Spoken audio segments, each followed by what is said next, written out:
पुनर्जन्म ये उन पहेलियों में से एक है जिसका जवाब आज भी विज्ञान के पास नहीं है। दुनिया भर के कई धर्मों में पुनर्जन्म के उल्लेख मिलते हैं और दुनिया भर में ही कई ऐसी घटनाएं देखने मिलती है जो पुनर्जन्म की इस अवधारणा को सच साबित करती है। इससे पहले हमने इटली के पोलॉक सिस्टर और इंडिया में हुए कुछ पुनर्जन्म की घटनाओं को देखा था। इन दोनों ही वीडियोस को आप लोगों ने बेहद पसंद किया था। आज के इस एपिसोड में हम लंदन में हुए एक ऐसे ही पुनर्जन्म की घटना के बारे में जानेंगे जिसका नाता प्राचीन मिस्र के समय से है। पर इससे पहले हम आगे बढ़ें, मैं चाहता हूं कि आप नीचे दिए उस रेड कलर के सब्सक्राइब बटन पर क्लिक करके चैनल को सब्सक्राइब कर लीजिए और बगल में दिए गए उस बेल आइकन को भी दबा दीजिए ताकि हमारे हर नए वीडियो के नोटिफिकेशंस आप लोगों को मिलते रहें।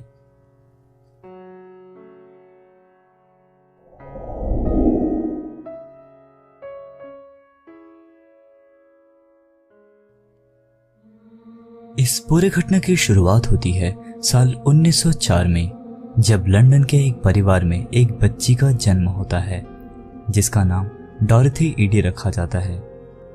बचपन से ही डॉरोथी दूसरे बच्चों की तरह ही बिल्कुल नॉर्मल थी, पर एक दिन डॉरोथी के साथ कुछ ऐसा हुआ जिसने उसकी पूरी जिंदगी हमेशा के लिए बदल दी। डॉरोथी की उम्र उस समय महज 3 साल की थी। एक दिन खेलते हुए डॉरोथी सीढ़ियों से नीचे गिर गई। ऊंचाई से गिरने की वजह से डॉरोथी बिल्कुल बेजान हो गई थी और जब तक डॉक्टर आते उससे पहले ही उसने सांसें लेना बंद कर दिया था। डॉक्टर के आने के बाद जब डॉरोथी की जांच हुई तो डॉक्टर ने उसे मृत घोषित कर दिया और इसके बाद डॉक्टर दूसरे कमरे में चले गए।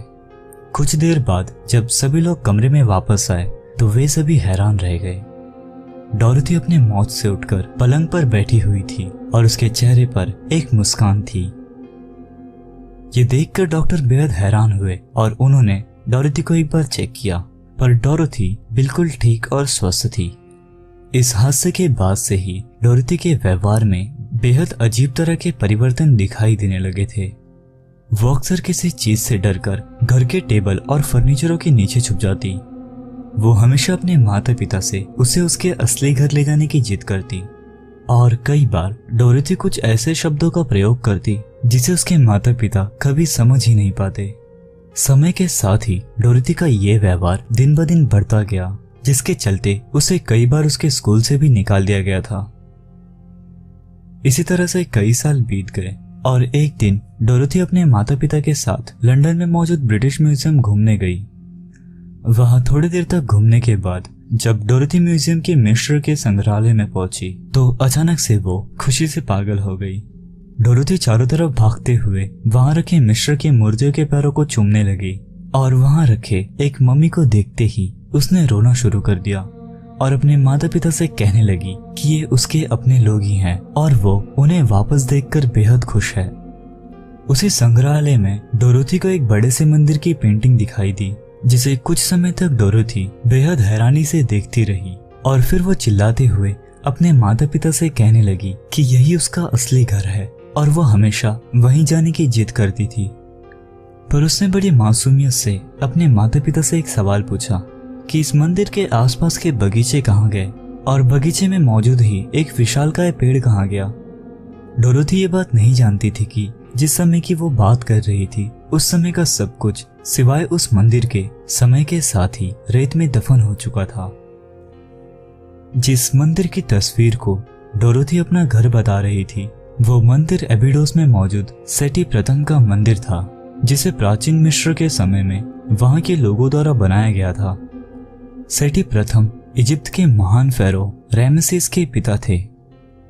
डॉरोथी के माता पिता इस बात से काफी हैरान थे कि आखिर छोटी सी डॉरोथी जिसकी उम्र महज 7 साल की थी उसे इजिप्ट के बारे में इतनी जानकारी कैसे थी, जबकि उन्होंने डॉरोथी को कभी इजिप्ट या उसकी सभ्यता से जुड़ी कोई भी बातें नहीं बताई थी। वो किसी तरह डॉरोथी को घर वापस ले गए और अगले दिन जब डॉरोथी बिल्कुल सामान्य हो गई तो उसने अपने घर वालों को बताया कि वो सेती प्रथम को जानती थी। वो एक बहुत नेक और दयालु इंसान थे और उसे ये भी याद है कि वो उसी मंदिर में रहा करती थी। इस घटना के बाद से डॉरोथी अक्सर ब्रिटिश म्यूजियम में जाती और वहां घंटों गुजारती। इसी दौरान एक दिन डोरोथी की मुलाकात ब्रिटिश म्यूजियम में काम करने वाले E.A. वॉलिस से होती है, जो कि उस समय के एक बेहद मशहूर इजिप्टियोलॉजिस्ट थे। इजिप्ट के प्रति डोरोथी के उत्साह को देखकर उन्होंने डोरोथी को प्राचीन मिस्र की लिपि सीखने की सलाह दी और इसके बाद महज कुछ ही महीनों के अंदर डोरोथी ने उस कठिन भाषा को बड़े आसानी से सीख लिया, जिसे देखकर वॉलिस भी बेहद हैरान हो गए थे। जब वॉलिस ने डोरोथी से पूछा कि उसने इतनी कठिन भाषा को इतने आसानी से कैसे सीखा, तो डोरोथी ने इस पे कहा कि ये उसके लिए कोई नई भाषा नहीं थी, बल्कि वो तो इस भाषा को अपने पिछले जन्म से ही जानती थी। वो सिर्फ अपनी पुरानी यादों को ताजा कर रही थी।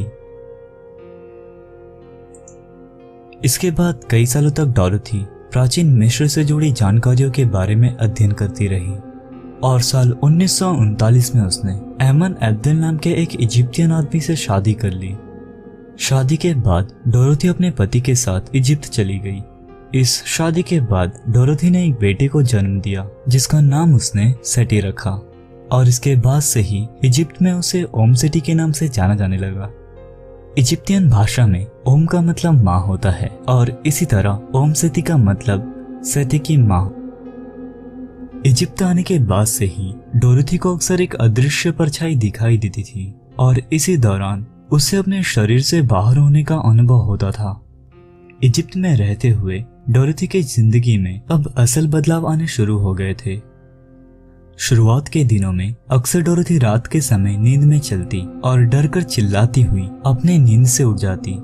उसने बताया था कि इस दौरान उसे मिस्र की हुर्रा नाम की एक आत्मा दिखाई देती थी, जिसने डोरोथी को उसके पिछले जन्म की पूरी कहानी 12 महीनों के दौरान में बताई थी। इस पूरे कहानी को डोरोथी ने 70 पन्नों में मिस्र के चित्रलिपि में लिखा हुआ है, जो कि उसके खुद के पिछले जन्म की पूरी कहानी है। डोरोथी के पिछले जन्म की कहानी कुछ इस तरह है।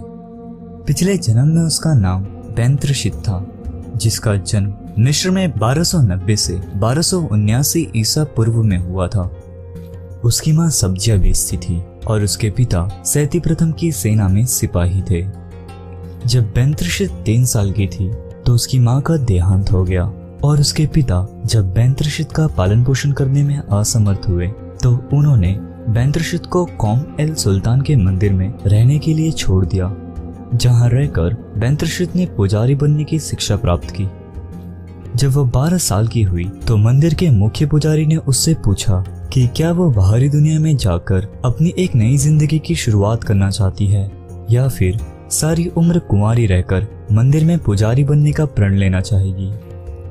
इतनी कम उम्र में बेंत्रशित को बाहरी दुनिया की ज्यादा समझ न होने के कारण उसने हमेशा के लिए कुंवारी रहकर मंदिर में पुजारी बनने का प्रण ले लिया।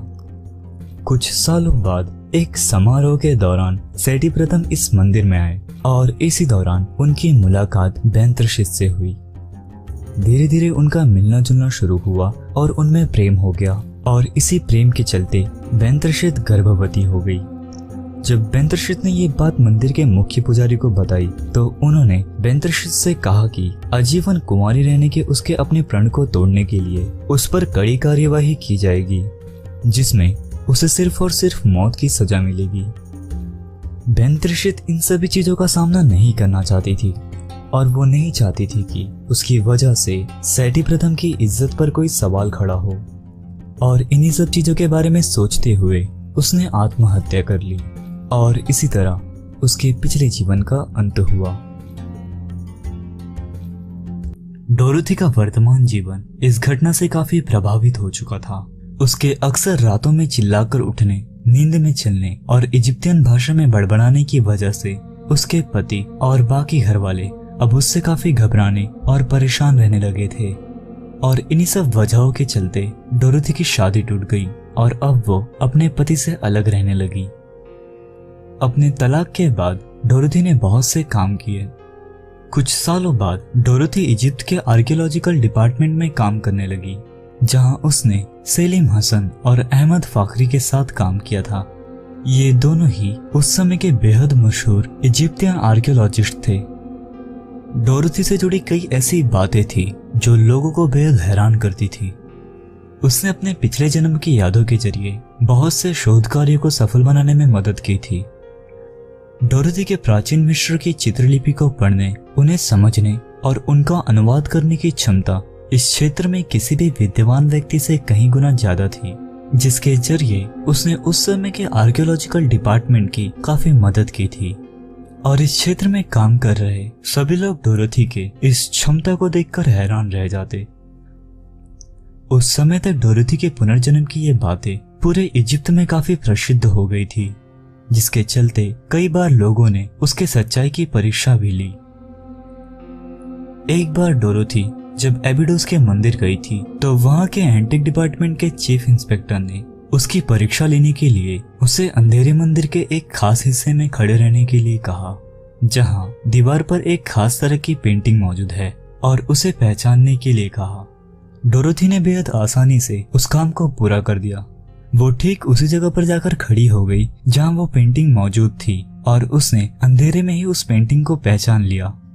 ये देखकर वहां मौजूद सभी लोग हैरान रह गए थे, क्योंकि इस पेंटिंग की खोज हाल ही में हुई थी और उसके बारे में किसी भी आर्टिकल या अखबार में कोई समाचार नहीं छपा था। केवल चीफ इंस्पेक्टर और उनके 2 साथियों को ही इस बारे में जानकारी थी। डोरोथी ने उस पेंटिंग को अपने पिछले जन्म की यादों की सहायता से ही ढूंढा था। इन सभी चीजों के बावजूद भी बहुत से लोग डोरोथी की पुनर्जन्म की इस कहानी को उसका पागलपन मानते थे, पर डोरोथी ने पूरी दुनिया को तब हैरान कर दिया जब उसने अपने पुनर्जन्म की याद की मदद से एबिडोस के मंदिर के बगीचों का बिल्कुल सही स्थान ढूंढने और मंदिर के ही उत्तर में मौजूद एक सुरंग ढूंढने में मदद की। इस खोज को उस समय होने वाले सबसे महत्वपूर्ण खोजों में से एक माना गया था। इसके बाद भी समय समय पर डोरोथी ने पुनर्जन्म की अपनी यादों की मदद से ही इजिप्ट के कई शोध कार्यों में एक अहम भूमिका निभाई। डोरोथी ने अपने समय में ही एक बार कहा था कि क्वीन नेफरतिति की कब्र वैली ऑफ किंग्स में ही एक ऐसी जगह पर छुपाकर रखी गई है जिसके बारे में इंसान कभी सोच भी नहीं सकता। और उनके मौत के कई सालों बाद सन 2006 में आर्कियोलॉजिस्ट की एक टीम को वैली ऑफ किंग्स में ही रडार की मदद से जमीन के नीचे 2 मकबरे होने के सबूत मिले थे। उस समय ऐसा माना जा रहा था कि इनमें से ही एक मकबरा रानी नेफरतिति का हो सकता है। इसी तरह अपने जीवन के अंतिम समय तक डोरोथी ने इजिप्ट में रहकर कई शोध कार्य किए और साल 1981 में डोरोथी की मृत्यु हो गई। डोरोथी के पुनर्जन्म की यह घटना बेहद दिलचस्प है और इस घटना को पुनर्जन्म की वास्तविकता का एक बहुत बड़ा सबूत माना जाता है। डोरोथी के जीवन के इस अविश्वसनीय कहानी पर कई आर्टिकल्स, बायोग्राफीज और बुक्स भी लिखे जा चुके हैं, जिनमें से ही एक बुक द सर्च फॉर ओम सेटी का PDF मैंने डिस्क्रिप्शन में दिया हुआ है। अगर आप चाहें तो उस बुक को पढ़ सकते हो। दोस्तों, ये थी पुनर्जन्म की एक बेहद दिलचस्प और वास्तविक कहानी। मुझे उम्मीद है कि आज का ये वीडियो आपको पसंद आया हो। ये वीडियो आपको कैसा लगा मुझे कमेंट में जरूर बताना, और अगर आपको पुनर्जन्म से जुड़े और भी वीडियोस देखने हैं तो मुझे कमेंट में जरूर बताइए। वीडियो पसंद आया तो वीडियो को लाइक और शेयर जरूर कीजिए। साथ ही साथ नीचे दिए गए उस रेड कलर के सब्सक्राइब बटन को भी दबा लीजिए, ताकि आपको हमारे नए वीडियोस के नोटिफिकेशंस मिलते रहेंगे। मैं मिलता हूं आपको अपने अगले वीडियो में। तब तक के लिए धन्यवाद।